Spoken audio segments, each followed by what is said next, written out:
that second goal, coming off the back of the penalty, the reaction to that Legia Warsaw, like you couldn't help but notice the ball was still in play, but the reaction from the defenders, you know, they're going over to the goalkeeper saying, you know, good job, but the ball is still in play here. Yeah, that's the problem. I think when you save and you push it out for a corner, then you can have a little cheer and stuff like that or whatever, but they lost a little bit of concentration, and obviously that's why Sancho was able to get down the line and get the ball across the box, and none of the defenders reacted because they hadn't quite switched back on yet. But Madueke done really well in the second half. He had a really good spell at the start of the season in the Premier League, probably gone off the boil in recent months, missed out on the England squad. But it was good to see him in the second half. I thought he played really well. It was, yeah, and some nice goals as well, which primes them nicely for the second. It's just what it meant. Yeah, one wonderful moment for the young man, you know. He's got it there, just reacts, you know, just tucks it away nice. And that is a beautiful sight when you see a young academy player scoring their first goal. Chelsea were much, much better in the second half.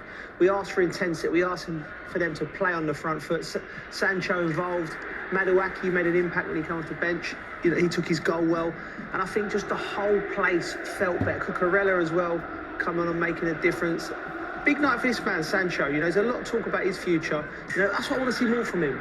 Go take him on the outside. You know, you want to see him be more direct, and he was tonight in the second half, so pleased for him as well. Yeah, what was the biggest difference in performance levels in that second half, Karen? You know, it's not difficult, Jules, when you've got good players, if they play quicker and they take people on, like Joe just showed and spoke about there, the opposition will find it very difficult to stop them, and they did better intensity. The subs, as Joe mentioned, made a big difference, but I wanted to see people be more positive, and I definitely saw that in the second half, and clean sheet, 3 goals away from home.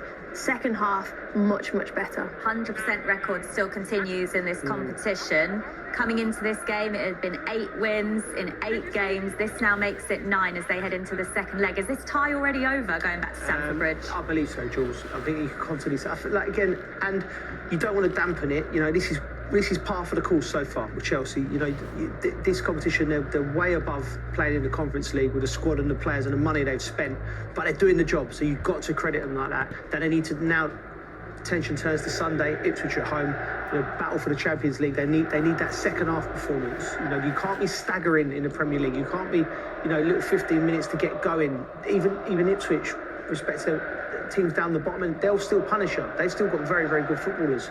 So they need to be at it, and then they just need to find that consistency. But I expect them to be in Poland in the final and to win this competition. And you hope to be there? I do. We know a lovely restaurant, don't we? Nostrovia, as they say in Poland. If you